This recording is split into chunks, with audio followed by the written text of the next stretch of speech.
stories. No one calling attention to adventures that happened before we all gather around the dining room table. No stories about how Nonna and Nonna arrived on the shores of a young, ignorant country. No stories about friendships that traveled over oceans in different languages, or army uniforms shed on the dirt floors like garlic skin. There are no stories, even after tongues are soaked in bitter wines and the freedom to speak gets smooth, slurs into Italian folk songs. There are no stories until I ask. Her past unravels. I went to school until grade 5. I was 11. My mother told me I had to go with the nuns to learn how to sew. I didn't want to go. I could hear the other kids playing outside as I sewed day and night. I built a small room in a crumbling rectory attached to a shaken church for Nonna's 11-year-old self to sew. She sits on a wooden school chair, the remnant of a wrinkled nun's gown resting on her kid-bruised knee. A needle, threaded with skill, pulling up and pushing down, practicing the perfect based stitch. The nuns were 26. They were good to me. Soon we moved to a big room with 17 other girls in a proper sewing school. The first thing I made were pants for my father. They let us keep the patterns for the clothes we would have to make. I had to make coats. I was a full-time dresser. The room expands along with Nonna's skills. Her body swivels from child to young woman. For 8 years, she works in the sewing school. My father would come home drunk and ask me why I was still going to the sewing school. Why was I still sewing for the nuns? She is talented, very talented, and motivated by love. She loves to sew, and she knows it as soon as the voices of the kids playing outside sift and blow away like flour. I got tips from the nuns, but I was to start working on my own before I was 18. Then when I started sewing on my own, the word spread, how good I was. People from the mountains heard of me, people from our small town. Your Nonna, his family was talking about me. There is the absence of ego as she sews her beginnings. Traces of fear line her story like silk behind wool. I was making 1 to 2 outfits a week. It was hard during the war because I had to keep leaving to hide in the mountains. I had to keep stopping. But your Nonna, he lived close to me. I made him a nice blue top. My mother gave me a uniform top from a commander in the Marines. I turned it inside out and made it like new for Nonna. I sewed for his mother, his sister. She sews through a world war, thinks less of the bombs than the bobbins and basting, thinks about her heart reaching for my Nonna, handsome, religious. Soon they will spend time alone together in the mountains. Nonna stopped me while we were in the mountains. He said, "Stop right there." And he asked me, do I want to go out with him? He said he'd ask my mother if I could date him. I can hear in her laugh all the unsaid. She loves him already. She makes him a beautiful shirt between bombings. While I was sewing in the mountains, he asked my mother if he could date me. When my father found out that we would be together, he was drunk. He called your Nonna the wrong name, but Nonna was too proud to say anything. His pride kept him away from me for 3 months. I watched him through my window while I sewed at home. Her cheeks burn with reignited anger and shame, with patience and unconditional love. Nonna wanted to go to Canada. He'd already done his 15 months in the military. He didn't have a trade job, so he found work in a small ceramic factory making figurines. Then his ZA sent for him from Canada. It would take 3 months to prepare the travel. That's when he asked my mother if he could marry me. We look at a black and white photo of Nonna on a mountaintop with her girlfriends. Her smile is bigger than the valley. I can see the mischief in her eyes, a wild young woman with shoulders squared to the horizon, courageous and ready. The fear-twisted threads blow away on the wind. He left and wrote me 2 letters a week. They were beautiful and loving. I didn't take them with me because there wasn't room in my trunk. So I burned them. I willingly came to Canada because I loved him, and it was the only way to have my life, to marry him. Before I can stop myself, I ask, "Did you have any other dreams for your life?" She squints. That's what life was for, to love, to be married, to make a family. Handmade apron tied tightly around her girdled belly. Every day, 3 meals and feasts for the whole family on Sundays. Crooked, boned feet in open-toed shoes, swiftly sashaying across the linoleum to the beat of some private mountain wind song.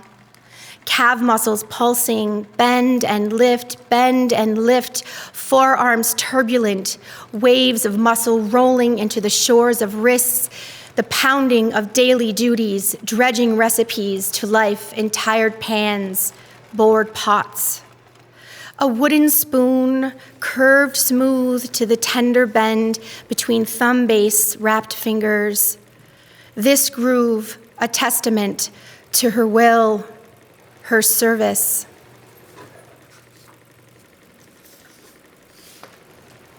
The day before her 30th birthday, all she could do was cry, certain she would die at 30. She had been terrified every day leading up to it.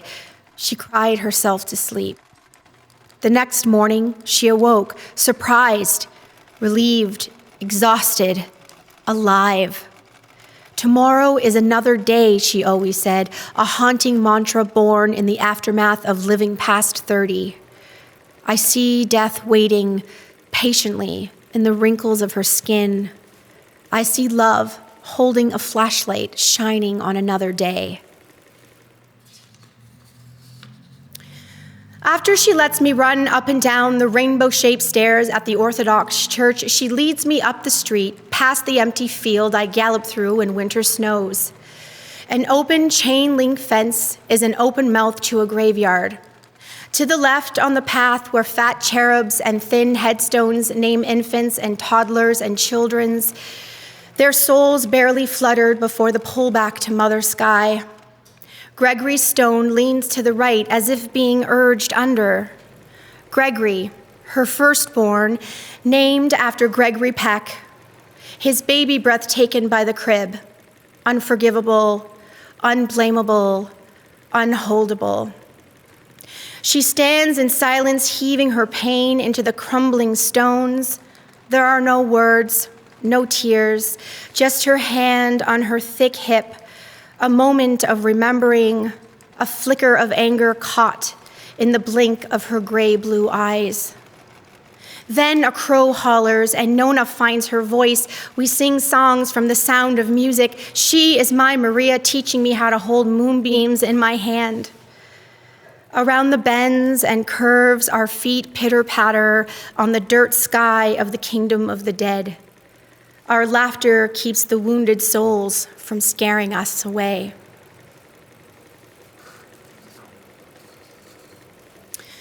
She wouldn't throw out old stockings. Even so darned and restitched, there were more scars than skin tone. But after lunch one Sunday, the women remained at the table among panini crumbs and chunks of tigge and ticha scattered on the tablecloth.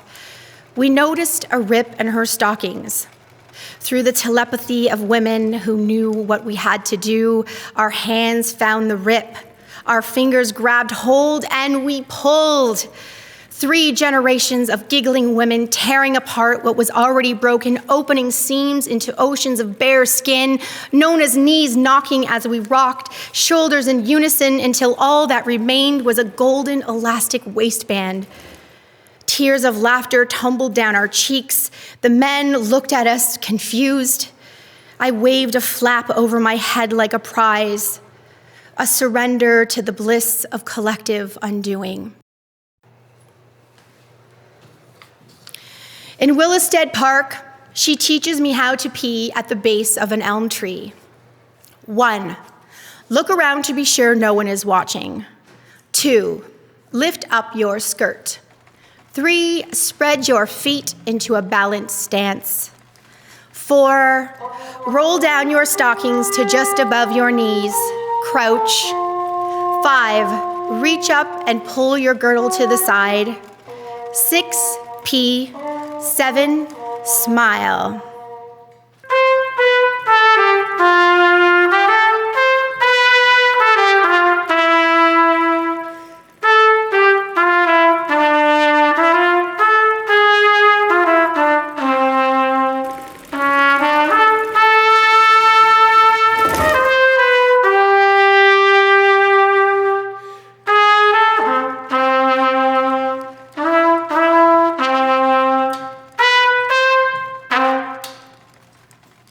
I call them episodes. When she freezes mid-step or sentence, an overlay of nothingness pauses her spirit. I can see the disease like a seam ripper tearing apart connections in her brain, her eyes fogging over, vacant with loss of patterns. One time, she was walking from the dining room toward the chair in the living room, her legs moving, then not. Her hand gripped the chair's back, her forehead lifted into a sea of skin ripples. I called her name, but her ears were foggy too. For a few seconds she stood, entranced in an unanticipated loss of self. She shook her head like she had misunderstood the moments, like she was rejecting the sudden mind rip. Her spirit snapped back into her body like an elastic. She looked at me, deep questions in her eyes. She was blinking hard to swat away the vacancy her spirit didn't understand. I rubbed her back gently, felt the hard bones of spine, the thick hump of bent neck from decades of sewing, looking down, creating dresses, pantsuits, curtains. From patterns, her mind bloomed like seeds in God's garden. Nonna needs someone to make decisions. Or maybe she wants someone to make decisions. I cannot tell, and when I look back into the kitchen, the dining room, the bathroom, the basement, and the church pew, I can't find the line that separates the two. Maybe she never wanted to make certain decisions. Maybe she was too busy to think about certain things. Maybe she was always told it was none of her business. Maybe she swallowed the line between need and want like the gulps of wine before dinner. I don't ask her why she lets things go and go and go. The kitchen, the dining room, the bathroom, the basin, and the church pew. The line is covered in skin dust, disagreements, power struggles that she folds away like Nonno's ironed handkerchiefs. Maybe she wanted to make all the decisions, but it was too hard a fight, and so she made the best decision of all, turn dignity into a pattern, stitch the needs into a shirt sleeve, sew, cook, clean, iron, drink, and love. These are good decisions.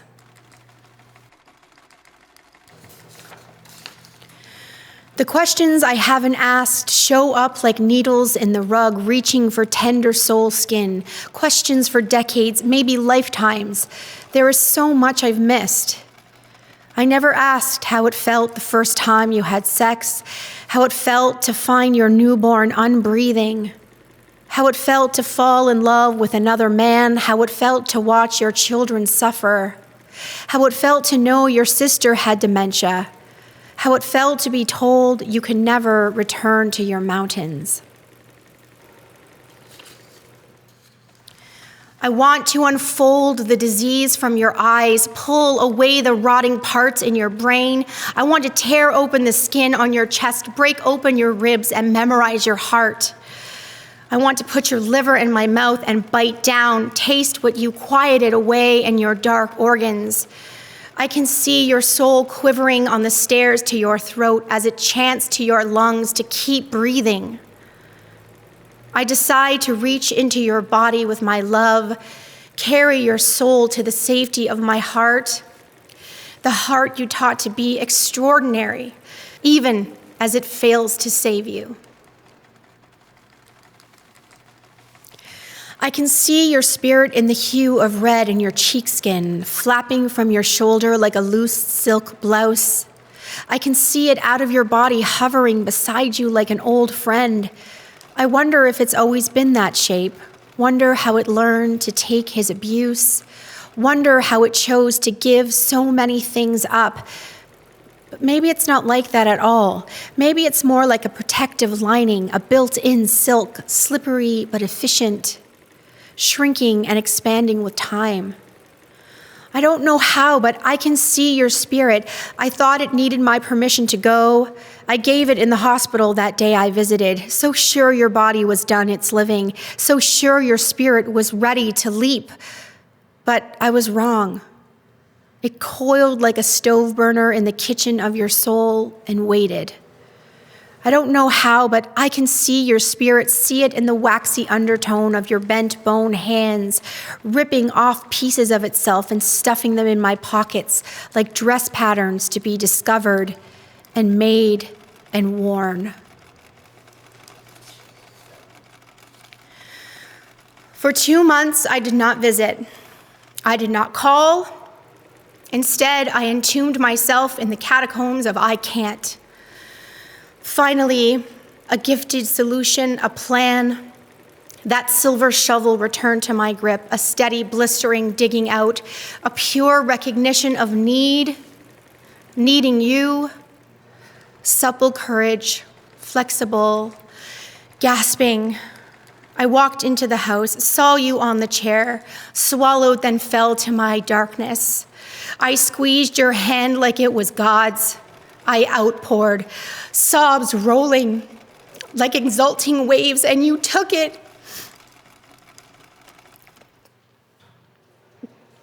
Took the tears, took my head, took my hands, kissed my forehead.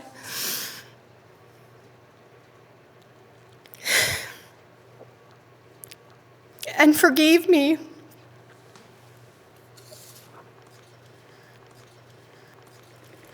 I stole your flowered dress and your striped blue skirt, but I asked you for your thimble. Of course, see if you can find it on the back porch. Winter cold caressed my face as I felt for the light, then illumination and operatic angels in my ears. There it waited like an open stone on a holy cave, your sewing machine. Down on bended knees, I brought my body to look for your thimble. I gasped. Not one, but two. 2 thimbles.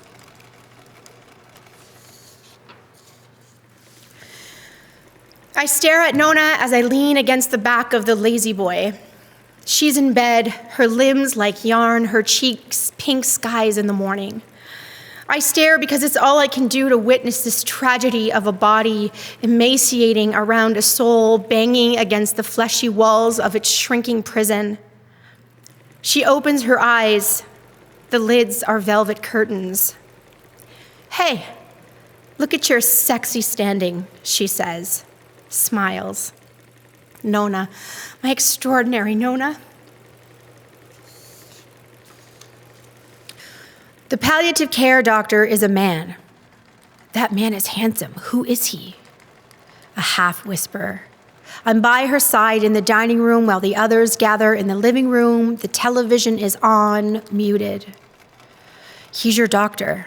She closes her eyes, but not her ears. I wait, I watch. What are they talking about? Food? Why are they here? For you. She shakes her head. 2 more times she asks me the doctor's name. It'll take me 3 months to remember his name. I burst out a laugh. What are they talking about now? Medicine. Why? For you. I'm fine, no fussing. The doctor comes to Nonna's bedside. She smiles up at him. He asks, "Can I take your blood pressure?" I have 2 arms. She holds them up. The doctor presses and palms. How do you feel, Maria? Empty. Later, she rustles her arm under the blanket. I gently take it out and rest it on her chest. She knocks on my belly with her knuckles. It's your fault, this belly. These boobs, too. You gave them to me. She shakes her head. I'm sorry, through a smile. I grab her hand and put it on my heart. No, I love it because it's from you. Her response, so perfect, so profound, I cannot hold it. Her love is a vibration burying into my sternum, a constant hum. Even though starvation plows what remains of her, she takes my breath away. I give it to her. Even as I weep through the devastating sadness of her confrontation with the end, she persists in remaining. Even though her endings are shapeshifters, reignitions of story, lace-locked legacies, mending old planes into new, this truth is that even her final stitch on the hem of my soul is precise, violently awakened, proof of her determined love.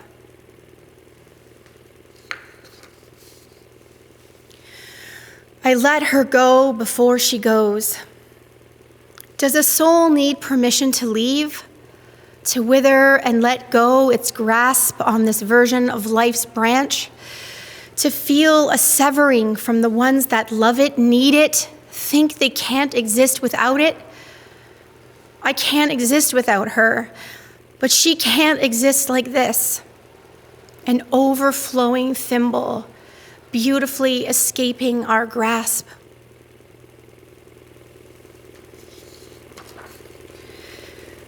My cell phone rings at 6:12 a.m., Thursday, June 25th. I answer, knowing the sounds that release from my body scare my daughter. The language of loss is wordless.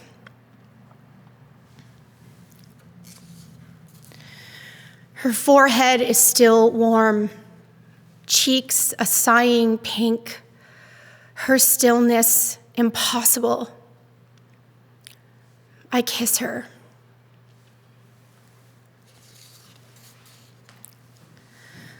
Black body bag gaping on a stretcher, the first graveyard.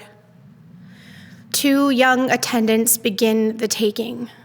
I hide in the kitchen, terrified, shaking, nauseated. White cotton sheet shroud, breathable, durable, soft. I look once, see her feet socked in purple fleece. Hear the zipper, its chain of teeth, its closing mouth, a final hymn.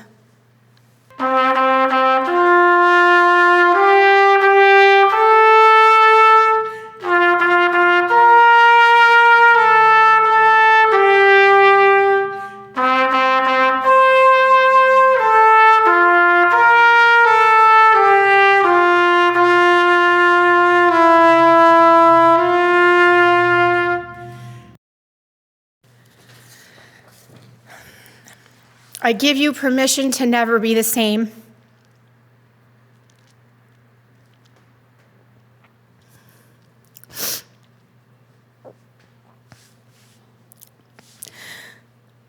I give you permission to never fill the space that resides in your center like an unfilled, freshly dug casket hole. I give you permission to curse death, to continue to exist, to continue to breathe without her.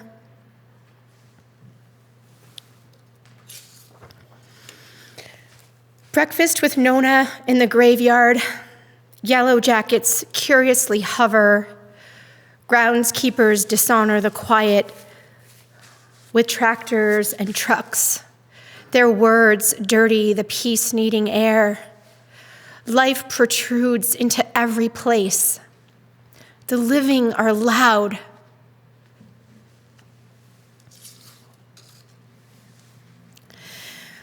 Ask me anything, children. Take my hand from stirring the sugo, lead me out of the kitchen onto the front porch, pull me down beside you to sit and ask me anything. You see me every day, and there is a book for this story we are in. There are books for stories before you, a book for the story that made you, a book for the story that brought me your father, a book for the stories of my childhood so different from your own. Ask me anything, children, anytime, anywhere, because a body is made of books. This is how we stand up on the words of our past. Ask me anything, children. I want you to know me like you know how to breathe, so you understand the difference between an inhale, an exhale, a gasp, a shortness, a holding in, a letting go.